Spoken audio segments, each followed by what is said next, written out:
ഒന്ന് എണീറ്റ് നടക്കാൻ ശ്രമിക്കേ. കമോൺ. ഇന്ന് ഭയങ്കര ശോകം പിടിച്ചൊരു കഥയാണ് ഞാൻ നിങ്ങൾക്ക് വേണ്ടി പറയാൻ പോകുന്നത്. ദേ ഇരിക്കുന്ന വ്യക്തിയെ കണ്ടു, അവന്റെ നിൽപ്പ് കണ്ടു.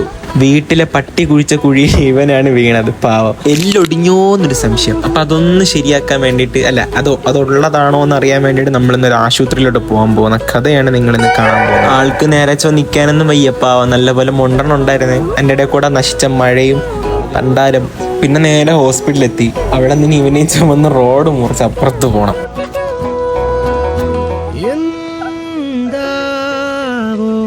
ഈ ഹോസ്പിറ്റലിൽ ഫസ്റ്റ് ടൈം ആയതുകൊണ്ട് കുറച്ച് ഫോർമാലിറ്റീസും കാര്യങ്ങളൊക്കെ ഉണ്ടായിരുന്നു. ഞാൻ എല്ലാം കഴിഞ്ഞ് അവനെ നോക്കണം, അവനെ കാണാനില്ല. അപ്പോഴേക്ക് ആള് വീൽ ചെയറിലിങ്ങ് ഉരുണ്ടിങ്ങ് വന്ന് പൊട്ടലുണ്ടെന്ന് ഡൗട്ടുള്ളതുകൊണ്ട് അപ്പൊ നമുക്ക് എക്സ്റേ ഒന്ന് എടുത്തു നോക്കാന്ന് പറഞ്ഞ് എന്നെ അങ്ങനെ പുറത്താക്കി. നല്ല ആംബിയൻസ് ഉള്ള ഒരു ആയുർവേദ ഹോസ്പിറ്റലായിരുന്നു നമ്മൾ പോയിട്ടുണ്ടായിരുന്നു. പിന്നെ എക്സ്റേ എല്ലാം എടുത്തു കഴിഞ്ഞ് നേരെ റൂമിലോട്ട് മാറ്റി.